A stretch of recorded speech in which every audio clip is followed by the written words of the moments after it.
spring of 2001, and things were looking pretty good for Michael Vick. He had just been signed to a long-term contract with Atlanta Falcons worth a ton of money. Little did we know that just 6 years later, his career would be on the line as he faced dogfighting charges. As many of us know, though, he got a second chance. Many of his victims, though, didn't. The case of Vick is just one example of the many that go on throughout the United States today.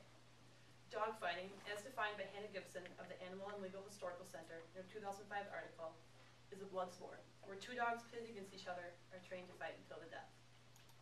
The reason I chose to do this topic is because I've always had a love of animals, and I hate seeing them treated this way. It is my hope today by showing you 3 main points that you understand why this is a true societal problem. So first, I'm going to talk to you about the cruelty, the physical and emotional damage that these dogs suffer, and I'm going to show you a specific case example to follow it up. Second, I'm going to talk to you about crime, specifically gambling, drug trafficking, and gang activity, and how that's associated with dogfighting. And finally, I'm going to talk to you about the costs, both of taking care of an attack dog and the costs to us in the legal system of breaking up a dogfighting ring. And it's my hope that after you hear my speech today that you understand why this is a true problem.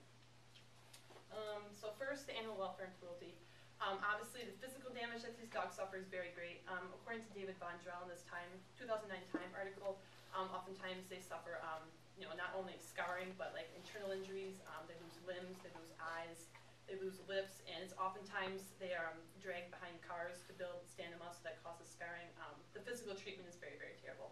And the emotional damage, oftentimes, like after a dog is taken out of a dog fighting ring, they're brought in and they're assessed as to how far gone they are, like how traumatized are they, how aggressive are they, and can they be rehabilitated to be put out in society?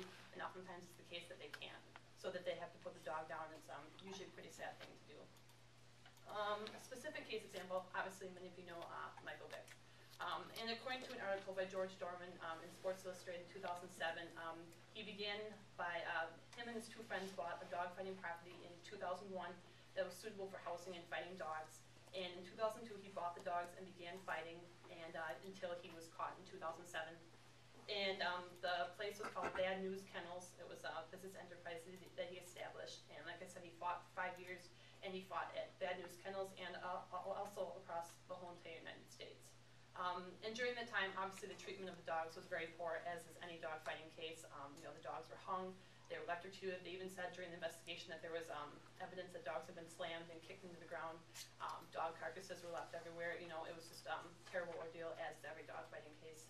And in April 2007, according to an AP article by USA Today, he was investigated in April 2007 and arrested, and 66 dogs were taken off the property, and in July charges were filed, and he pled guilty in August.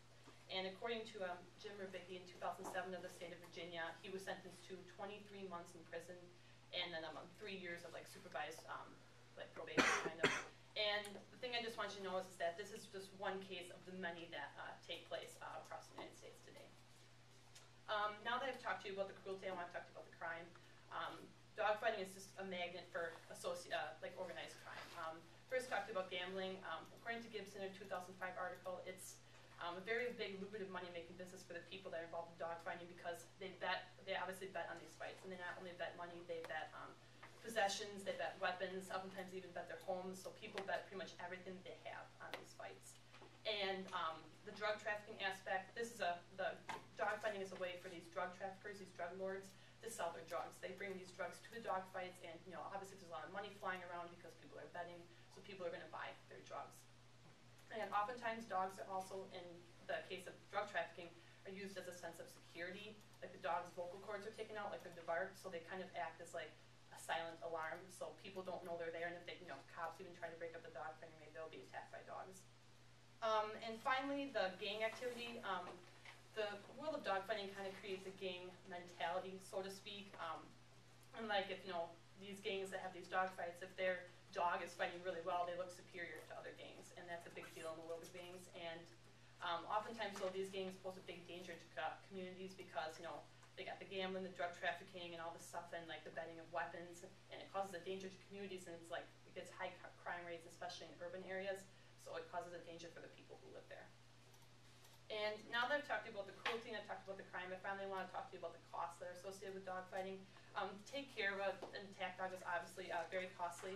Oftentimes, according to Gibson, there's not enough resources to take care of these animals. Like the cops don't have enough resources, so they have to enlist the help of the humane societies. And according to the ASPCA, sometimes that fiscal burden, money can be too much because these dogs have such great medical needs and emotional needs that need to be taken care of. And according to the cost analysis of the state of New Hampshire in 2008, I figured out that it can cost anywhere from $1,000 to $10,000 to take care of a rehabilitated tack dog, depending on the medical needs, depending on how far gone it is, how much training it needs. So that's an enormous amount of money for an animal. And in looking at specific examples, in a town of Epping, which was in New Hampshire, this is also in that cost analysis, there was a town where it took in 19 dogs out of a home, and it cost $45,000 just for those 19 dogs to have board, to be fed, and vet costs. So you can imagine that's just for one town, $45,000 is a ton of money.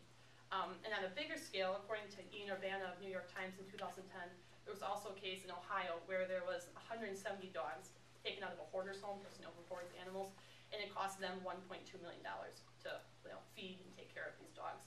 And recently, there was also a dog fighting, a breakup of a dog fighting ring where they had to take in 500 dogs. This is in Von Drell's article in Time.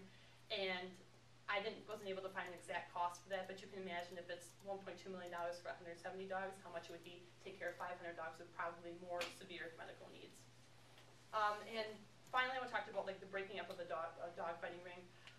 It's not easy. You can't just send a cop to break up these dog fighting rings because there's so much crime involved. So you need SWAT teams for the weapons that are involved. You need narcotics for the drugs that are involved. You need child protective services if children are involved, and you need obviously animal control agencies because dog fighting animals are involved. And oftentimes, according to Gibson, these laws aren't enforced. Crime laws aren't enforced, so we allow these crimes to happen. We're paying for these people to be prosecuted and to sit in jail and everything. We're paying for this because, especially in urban areas, we aren't enforcing our laws. So as we know, it has been about 3 years since the Vic case took place, and since that time, countless other victims have not gotten second chances. And it is my hope that after talking to you today and giving you these 3 points, that you've understood why it was a problem. First, I talked to you about the animal cruelty, the physical and emotional damage that they suffered, and I showed you a real life example. Next, I talked to you about the crime, the gambling, the drug trafficking, and the gang activity, and how it's a danger to communities. And finally, I talked to you about the cost, both of taking care of a dog and of what it costs to break up a dog fighting ring.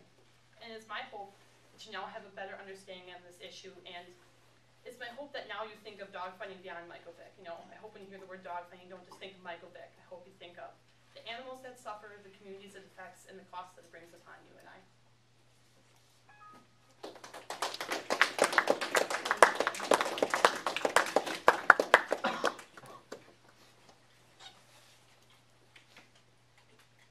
You guys can do it. You can stop it now. We don't need to.